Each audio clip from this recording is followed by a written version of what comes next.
El azul es un color muy presente en nuestras vidas. Solo hay que mirar al cielo o echar la vista al mar. Se encuentra entre el violeta y el verde en el espectro de la luz visible, y esto le da una variedad de tonos infinita. El azul siempre aparece con cierta mezcla de otros colores, y para la ciencia es el resultado de unos fenómenos muy curiosos, como la dispersión de Rayleigh, que explica por qué el cielo es azul, la dispersión de Tyndall, que hace lo mismo pero con los ojos azules, o la perspectiva atmosférica, que explica por qué a lo lejos se ven los objetos azulados. Es parte de los colores de la naturaleza, pero de una forma especial, y quizás por eso nos ha fascinado tanto y ha tenido tanto protagonismo en la historia del arte. Desde los egipcios a Picasso, desde Giotto a Yves Klein, pasando por innumerables artistas de todas las categorías. Fue el primer pigmento artificial y uno de los más caros del mundo. Pero cuando un artista quería pintar con azul,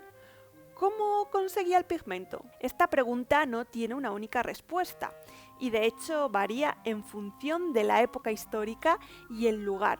Pero en el vídeo de hoy vamos a desvelar la historia de los principales pigmentos azules que han marcado un antes y un después en la historia del color en el arte. Como os decía hace un momento, el azul es el primer pigmento artificial de la historia. Y no creáis que es cosa del siglo XIX, por muy sorprendente que parezca, la mezcla química maravillosa que daba como resultado un intenso color azul, la descubrieron y desarrollaron los egipcios, convirtiéndose en la primera civilización de la historia en conseguir un color artificial. Este pigmento recibe el nombre de azul egipcio. Se desarrolló durante la Edad de Bronce a través de una mezcla muy precisa de sílice, un compuesto de cobre, carbonato cálcico y natrón, a una temperatura entre unos 800 y 900 grados. La mezcla producía una sustancia vítrea opaca que se trituraba y se mezclaba con clara de huevo y otros espesantes para crear un barniz de larga duración. El pigmento tenía tal calidad que incluso a día de hoy las obras elaboradas con él siguen manteniendo su vivacidad. Para los egipcios el azul era un color muy simbólico que representaba la vida, el renacimiento y la creación, y así se muestra en muchas de sus obras, como en esta escena de caza donde el azul se refleja en las marismas, un espacio que se relaciona directamente con las cosmogonías del antiguo Egipto, que describen el nacimiento de la civilización entre el barro y el agua. Y saltemos de civilización. De los egipcios nos vamos a los griegos. ¿Sabías que algunos investigadores del siglo XIX pensaban que los griegos no podían ver el color azul? Se creía que tenían cierto daltonismo para los tonos azules porque no existe ninguna referencia escrita sobre el azul en las obras griegas. De hecho, en las epopeyas de Homero, al mar se le describe como si tuviera un color oscuro como el vino. Pero, ¿realmente los griegos no podían ver el azul? Aunque la literatura así nos invita a creerlo, lo cierto es que el lenguaje es esquivo y equívoco, y es difícil decir qué palabra griega utilizaban para denominar el azul, y probablemente no existía como tal, pues la denominación de los colores era compleja. Pero las pruebas artísticas no mienten, y aunque no son muchas, conforme se han descubierto nuevos hallazgos arqueológicos, se han ido encontrando obras griegas que incluyen un pigmento azul. Por ejemplo, este mural del 470 a.C. que incluye una franja azul que por la viveza del color es probable que sea azul egipcio. Pero los griegos y otras civilizaciones coetáneas de la Edad Antigua no solo contaban con el azul egipcio. Se han encontrado pigmentos azules de distintos orígenes, los más comunes la azurita y el índigo. Si avanzamos un poco y nos trasladamos a Escocia, justo al norte del muro de Adriano, nos encontramos con un pueblo que hizo del azul su signo de identidad. Me refiero a los pictos. Se trataba de un conjunto de tribus de guerreros feroces que vivieron en los tiempos del Imperio Romano hasta el siglo X. Y aunque seguro que el azul escocés te suena más por William Wallace en la película que protagoniza Mel Gibson, he de deciros que es un error histórico garrafal. La ornamentación azul era mucho anterior al siglo XIII en la que se ambienta la película. Pero centrémonos en los pictos. El pigmento azul con el que teñían sus ropas y su cuerpo lo obtenían a través del glasto, un arbusto de 1 metro de altura que crece en la Europa septentrional.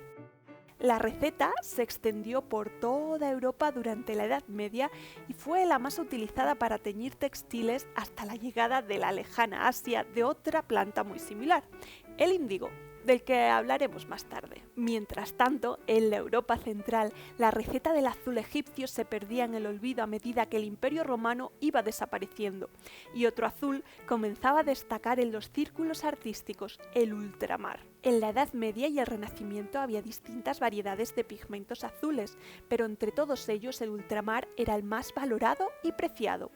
Era y es un pigmento que aportaba mucho brillo y con una densidad y estabilidad perfectas. Pero si hay algo que lo hizo tan valioso fue su escasez y la dificultad para conseguirlo. El azul ultramar recibe este nombre porque su base era el mineral lapislázuli, procedente de la lejana Afganistán. Durante mucho tiempo era incluso más valioso que el oro. La obtención del pigmento era muy compleja, se aprovechaba hasta el más mínimo granito de polvo. El ultramar se reservaba para obras muy significativas. Durante esta época la producción de obras artísticas funcionaba a través de mecenas. Por ejemplo, un personaje importante de la iglesia encargaba a un artista de renombre un cuadro de la Virgen. Pues la iglesia financiaba esa obra, era la que se encargaba de poner el dinero para los materiales y para pagar al artista. Y por supuesto ponían sus requisitos. Por ejemplo, que el vestido de la Virgen fuera de azul ultramar, porque si era la mismísima Virgen, tiene que llevar el mejor pigmento del momento, por supuesto.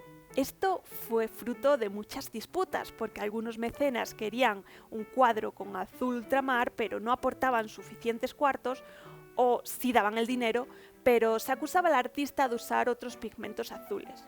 La verdad es que algún día deberían hacer alguna serie que contara todos estos entresijos porque sería súper interesante de ver. Pero no solo del ultramar vivía el artista del Renacimiento, su paleta de azules era mucho más amplia. Otro de los pigmentos azules populares en la época fue el citramar, que significa a este lado del mar, en contraposición al ultramar, al otro lado del mar. Se realizaba con azurita, un mineral de color azul mucho más abundante que el lapislázuli.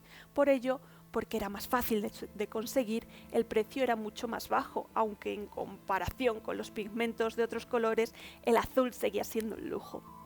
Aunque este pigmento azul no tenía el mismo brillo que el ultramar, seguía siendo muy cubriente y resistente, y hay muchas más obras realizadas con él que con el carísimo ultramar. Otro de los azules populares fue el azul de cobalto, mucho más económico que los dos anteriores, pero ¿sabéis ese refrán que dice que lo barato sale caro? Pues he aquí una prueba. Algunos cuadros realizados con este pigmento, como este, incluían el azul cobalto, pero fijaros bien, ¿lo veis por algún lado? Podéis mirar que no lo vais a encontrar. El fondo del cuadro, que ahora se ve como un gris apagado, cuando se pintó era de color azul cobalto. El problema de este pigmento es que se degrada muy rápidamente y hoy no queda ni rastro. Y mientras en Europa se peleaban por ver si tal cuadro se pintaba con ultramar o citramar, al otro lado del mundo, en el corazón de la América precolombina, la civilización maya inundaba las paredes de sus templos de un intenso color azul turquesa. Habían descubierto lo que hoy conocemos como azul maya. El azul maya es un pigmento de origen vegetal, en concreto se obtenía de la planta del añil, que forma parte de la familia del índigo. Un saludo para el grupo de los añiles. El tinte se obtenía de la flor y se mezclaban con arcillas para hacerlo más manejable y duradero. Los mayas dieron con la fórmula perfecta porque aún a día de hoy la geografía mexicana esconde frescos mayas de un azul vibrante. El azul maya era muy abundante y estaba al alcance de casi cualquier artista. De hecho, desde la llegada de los europeos al Nuevo Mundo, el azul es un elemento diferenciador entre las obras barrocas de la época, plagada de tonos cálidos, y la de los artistas mexicanos, donde los colores fríos y en concreto el azul eran una de sus características destacadas. Pero el índigo no es exclusivo de América. En China y Japón es uno de los pigmentos más antiguos utilizado para teñir textiles, por ejemplo, en la técnica del shibori, una técnica milenaria que destaca por el color azul intenso. Y de regreso a Europa, dejando atrás a los pintores renacentistas, damos un salto hasta el siglo XVIII. Este siglo fue realmente importante en la historia del color azul, pues se inventó el azul de Prusia. Se trataba de un pigmento sintético, no es el primero, porque recordemos que este mérito lo tienen los egipcios, pero sí es el primero que está documentado y que se puede fijar con un origen claro. El azul de Prusia democratizó los precios del pigmento azul, haciendo que llegaran a muchos más artistas y se multiplicara su uso en todo tipo de obras. La historia del origen del azul de Prusia me encanta porque está llena de accidentes y reuniones clandestinas y experimentos raros. Lo que os decía antes, daría para una interesante serie. Nos situamos en el Berlín de 1704. Un boticario y fabricante de colores llamado Diesbach trabajaba para crear un pigmento rojo. Sin embargo, la mezcla de elementos químicos que usó dio como resultado un intenso color azul. El boticario lo vio como un fracaso, pero su colega Dippel, que le proporcionaba los elementos químicos, se dio cuenta de que había conseguido algo inaudito y se hizo con la fórmula para replicar y comercializar el pigmento. Así lo hizo durante los siguientes 10 años, guardando con sumo secreto la receta, pero en 1724 un químico inglés consiguió descifrar el misterio de azul de Prusia y Dippel se arruinó. Después, el azul comenzó a distribuirse por toda Europa. Y en este punto no puedo pasar sin mencionar una de las técnicas artísticas más interesantes que he conocido, las cianotipias. El nombre, derivado del cian, ya nos da alguna pista. Esta técnica, desarrollada en 1842 por el astrónomo inglés Sir William Herschel, uno de mis científicos históricos favoritos, por cierto, producía unas fotografías con un precioso azul de Prusia. No me voy a enrollar a contaros más detalles de esta técnica, pero si os interesa el tema, dejadme vuestros comentarios y os preparo un vídeo entero sobre las cianotipias. Proseguimos, pues. El azul de Prusia dio inicio a la edad moderna de la síntesis química de pinturas.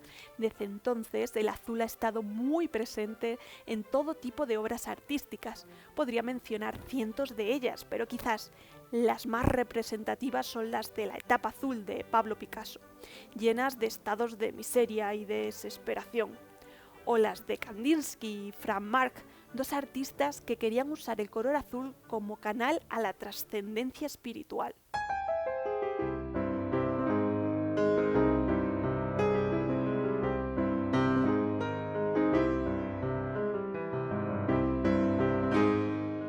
Pero si hay un artista con un vínculo estrecho con el azul, ese es sin duda Yves Klein. Klein se obsesionó tanto con el azul que no solo su obra está monopolizada por este color, sino que diseñó y patentó su propio color azul, el azul Klein, por supuesto. El azul Klein es similar al ultramar, pero con una fórmula mejorada. Llevaba un aglutinante más efectivo para preservar su luminosidad. Klein patentó este color como International Klein Blue y a partir de 1957 no utilizó ningún otro pigmento. Para Klein, el azul es lo invisible haciéndose visible. El artista se inspiró en el filósofo francés Gaston Bachelard, que citaba así el azul: al principio no había nada, después una profundidad de nada, después una profundidad de azul. Y creo que este es el broche perfecto para concluir el vídeo. Espero que os haya gustado la historia del azul y que os fascine tanto como a mí. Si queréis conocer la historia de otros colores o darme vuestra opinión sobre este vídeo, podéis dejármelo en los comentarios, que os leo a todos. Si os ha gustado esta historia y queréis conocer más, suscribiros, darle al like y a la campanita. ¡Hasta luego, creativos!